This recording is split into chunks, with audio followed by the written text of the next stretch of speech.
Bush with your CID-TV News Brief on this Tuesday. We begin with the latest from Chief Medical Officer Dr. John Lee on COVID-19 results and much more.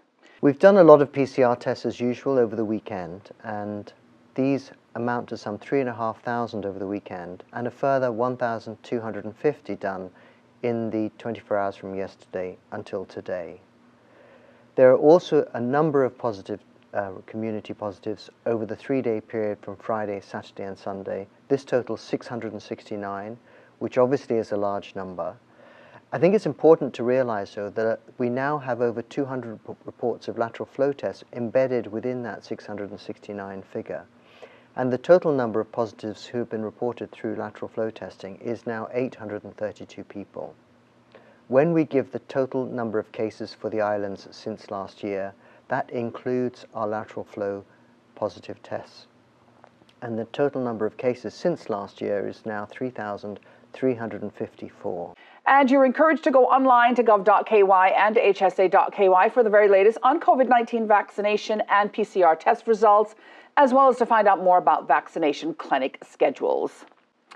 Well, since last week, we've been bringing you news on COP26, the annual United Nations Conference on Climate Change being held in Glasgow, Scotland. Well, a group of young Caymanian students, including DJ Lyons and Isabella Watler, have been taking part in attending a series of events.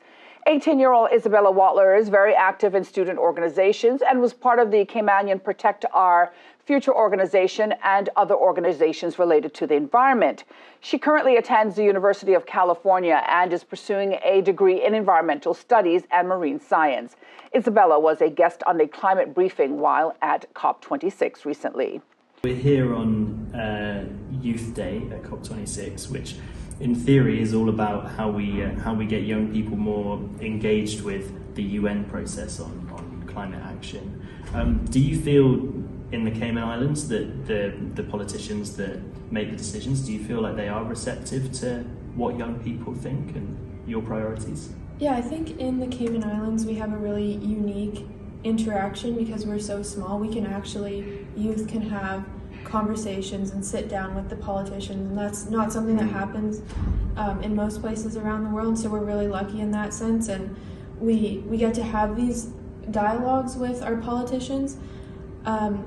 I think that we're still working on making sure that those dialogues get put into action, and we have definitely had a strong presence in the past pushing on some of these issues that we've been working with, but I think we still have a lot of room to grow in that sense.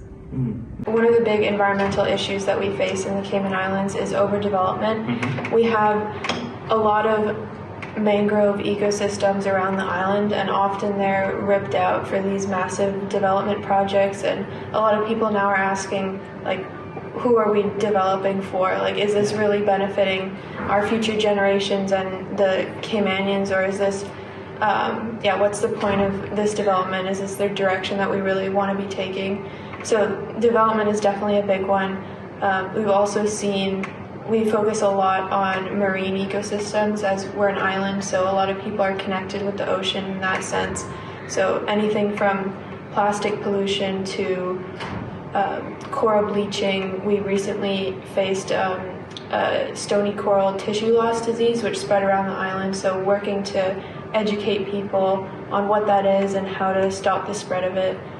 The young activists who are fighting for habitat protection took part in panel discussions held on Saturday with the International National Trust Organization. The topic was tackling climate change together. Now, the 2021 United Nations Climate Change Conference, or COP26, ends this week on the 12th of November. Taking a look at today's forecast, we can expect partly cloudy to cloudy skies with a 20% chance of showers. The high temperature reached the mid-80s today. Seas are moderate with wave heights of 3 to 5 feet. Tonight, we can expect partly cloudy to cloudy skies with a 30% chance of showers.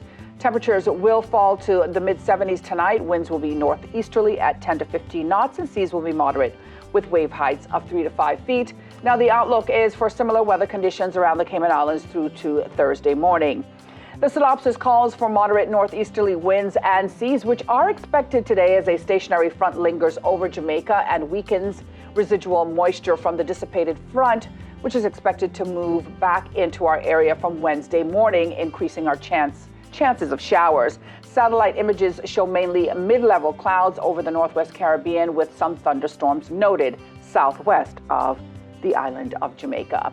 A reminder that you can find the latest unexpected local weather conditions online at weather.gov.ky. And that brings us to the end of today's news brief here on CIG Television. I'm Donna Bush, thanking you for joining us, wishing you a safe and of course a wonderful night, and inviting you back here again tomorrow. Until then, bye-bye for now.